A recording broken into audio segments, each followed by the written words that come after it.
মধ্যপ্রাচ্যে ইসরায়েল সম্প্রসারণে আপত্তি, নেই মার্কিন দূতের বিস্ফোরক মন্তব্য। হামলা হলে কি করবে ইরান, জাতিসংঘকে জানাল তেহরান। নাগরিকদের দ্রুত ইরান ছাড়ার নির্দেশ সুইডেনের। গাজা আন্তর্জাতিক বাহিনীতে সেনা পাঠাচ্ছে যে 5 দেশ।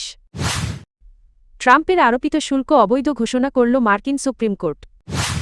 ইসরায়েল চাইলে মধ্যপ্রাচ্যের বিস্তৃত অংশ নিয়ন্ত্রণে নিলেও তাতে আপত্তি নেই, এমন মন্তব্য করে তীব্র বিতর্কের জন্ম দিয়েছেন ইসরায়েলে নিযুক্ত যুক্তরাষ্ট্রের রাষ্ট্রদূত মাইক হাকাবি। ধর্মীয় ব্যাখ্যা টেনে তিনি ইহুদি জনগণের ভূমির অধিকারের প্রসঙ্গ উত্থাপন করেন। খবর আল জাজিরার। শুক্রবার প্রচারিত এক সাক্ষাৎকারে রক্ষণশীল মার্কিন ভাষ্যকার টাকার কার্লসন ইসরায়েলের ভৌগোলিক সীমানা নিয়ে প্রশ্ন তোলেন। জবাবে হাকাবি বলেন, ইসরায়েলের সীমানার শিকড় বাইবেল ভিত্তিক ঐতিহ্যে নিহিত। কার্লসন বাইবেলের একটি আয়াতের উল্লেখ করেন যেখানে ইব্রাহিমের বংশধরদের জন্য ইউফ্রেটিস নদী থেকে নীল নদ পর্যন্ত ভূমির প্রতিশ্রুতির কথা বলা হয়েছে। এই ভূখণ্ডে বর্তমান লেবানন, সিরিয়া, জর্ডান এবং সৌদি আরবের কিছু অংশ অন্তর্ভুক্ত হতে পারে। এই প্রসঙ্গে হাকাবি বলেন, ইসরায়েল যদি ওই পুরো অঞ্চলই নিয়ন্ত্রণে নেয় তাতে কোনো সমস্যা নেই।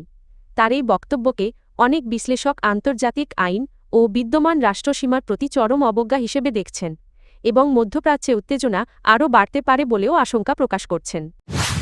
যুক্তরাষ্ট্র ইরানে সামরিক হামলা চালালে মধ্যপ্রাচ্যে থাকা সব মার্কিন ঘাঁটি স্থাপনা ও সম্পদকে বৈধ লক্ষ্য হিসেবে বিবেচনা করা হবে, এমন কড়া সতর্কবার্তা দিয়েছে তেহরান। এ অবস্থান জানিয়ে জাতিসংঘ মহাসচিব আন্তোনিও গুতেরেস এবং নিরাপত্তা পরিষদের সভাপতির কাছে আনুষ্ঠানিক চিঠি পাঠিয়েছে ইরান।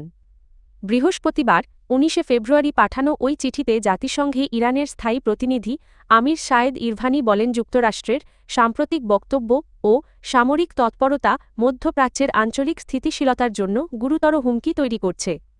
চিঠিতে উল্লেখ করা হয়, মার্কিন প্রেসিডেন্ট ডোনাল্ড ট্রাম্প মধ্যপ্রাচ্যে যুদ্ধ জাহাজ ও যুদ্ধ বিমানসহ বিভিন্ন সামরিক সরঞ্জাম মোতায়েন করেছেন। ওয়াশিংটনের দাবি, ইরান যাতে পারমাণবিক অস্ত্র তৈরি করতে না পারে সে লক্ষ্যেই এই চাপ। তবে তেহরান বরাবরই বলে আসছে তাদের পারমাণবিক কর্মসূচি সম্পূর্ণ শান্তিপূর্ণ এবং আন্তর্জাতিক আইন অনুযায়ী পরিচালিত। ইরভানি চিঠিতে লেখেন, ট্রাম্পের যুদ্ধংদেহী বক্তব্য সামরিক আগ্রাসনের বাস্তব ঝুঁকি বাড়াচ্ছে এবং এর পরিণতি ভয়াবহ হতে পারে। তার ভাষায় ধরনের পদক্ষেপ শুধু মধ্যপ্রাচ্য নয় বরং আন্তর্জাতিক শান্তি ও নিরাপত্তার জন্য মারাত্মক হুমকি হয়ে উঠতে পারে। যুক্তরাষ্ট্রের সম্ভাব্য সামরিক হামলার আশঙ্কার প্রেক্ষাপটে নিজেদের নাগরিকদের ইরান ছাড়ার নির্দেশ দিয়েছে সুইডেন। ইরান ও পুরো মধ্যপ্রাচ্য অঞ্চলের পরিস্থিতিকে অত্যন্ত অনিশ্চিত উল্লেখ করে এই জরুরি সতর্কবার্তা দেন দেশটির পররাষ্ট্রমন্ত্রী। স্থানীয় সময় শুক্রবার 20 ফেব্রুয়ারি সুইডেনের পররাষ্ট্রমন্ত্রী মারিয়া মালমার স্টেনগার্ড ইরানে অবস্থানরত সুইডিশ নাগরিকদের দ্রুত দেশটি ত্যাগ করার আহ্বান জানান। খবর প্রকাশ করেছে আনাদোলু এজেন্সি। সামাজিক যোগাযোগ মাধ্যম এক্সে দেওয়া এক পোস্টে স্টেনগার্ড বলেন, ইরান ও পুরো অঞ্চলের পরিস্থিতি অত্যন্ত অনিশ্চিত। এই মুহূর্তে ইরান সফর এড়িয়ে যাওয়া উচিত এবং যারা সেখানে অবস্থান করছেন তাদের দ্রুত দেশ ছাড়ার আহ্বান জানাচ্ছি। তিনি আরও বলেন, এখনও আকাশপথ ও স্থল সীমান্ত ব্যবহার করে ইরান ত্যাগ করা সম্ভব। সুযোগ থাকা অবস্থাতেই দেশটি ছেড়ে যাওয়া উচিত। অপেক্ষা করা বুদ্ধিমানের কাজ হবে না। সুইডিশ পররাষ্ট্রমন্ত্রী স্পষ্ট করে জানান, যারা ঝুঁকি নিয়েও ইরানে থেকে যাওয়ার সিদ্ধান্ত নেবে না তাদের তা নিজস্ব উদ্যোগে করতে হবে। ফিলিস্তিনের অবরুদ্ধ গাজা উপত্যকার নিরাপত্তা ও আইন শৃঙ্খলা রক্ষায় প্রস্তাবিত আন্তর্জাতিক বাহিনী ইন্টারন্যাশনাল স্ট্যাবিলাইজেশন ফোর্স আইএসএফে সেনা পাঠানোর প্রতিশ্রুতি দিয়েছে 5টি দেশ। দেশগুলো হল ইন্দোনেশিয়াম, মরক্কো, কাজাখস্তানকোসোভো ও আলবেনিয়া। খবর জানিয়েছে আনাদোলু এজেন্সি।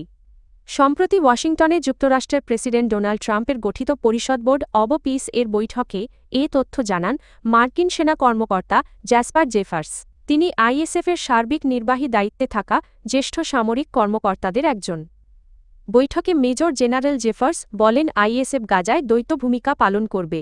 প্রথমত, গাজা উপত্যকার নিরাপত্তা পরিস্থিতি স্থিতিশীল করা এবং দ্বিতীয়ত, সেখানে একটি বেসামরিক প্রশাসনকে শাসন পরিচালনায় সহায়তা করা। তিনি আরও জানান, পুরো গাজা উপত্যকাকে 5টি নিরাপত্তা সেক্টরে ভাগ করা হবে এবং প্রতিটি সেক্টরে একটি করে সেনা ব্রিগেড মোতায়েন থাকবে। মার্কিন প্রেসিডেন্ট ডোনাল্ড ট্রাম্পের বিশ্বব্যাপী একতরফা শুল্ক আরোপকে অবৈধ ঘোষণা করেছে যুক্তরাষ্ট্রের সুপ্রিম কোর্ট।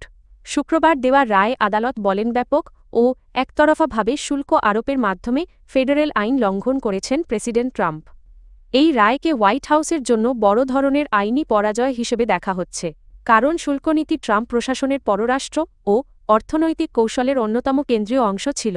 বিশেষ করে গত বছর অভিবাসন ও সরকারি ব্যয় সংক্রান্ত একাধিক ইস্যুতে ট্রাম্পের পক্ষে রায় দেওয়া একই আদালতে এটি প্রশাসনের একটি গুরুত্বপূর্ণ হার।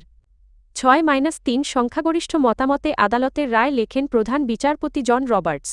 তিনি বলেন, প্রেসিডেন্ট অসীম পরিসর ও মেয়াদের শুল্ক আরোপের ক্ষমতা দাবি করতে পারেন না। এমন ক্ষমতা প্রয়োগের জন্য কংগ্রেসের স্পষ্ট অনুমোদন প্রয়োজন। তবে ইতোমধ্যে আদায় হওয়া $130 বিলিয়ন বেশি শুল্কের ভবিষ্যৎ কী হবে সে বিষয়ে আদালত কোনো নির্দেশনা দেয়নি।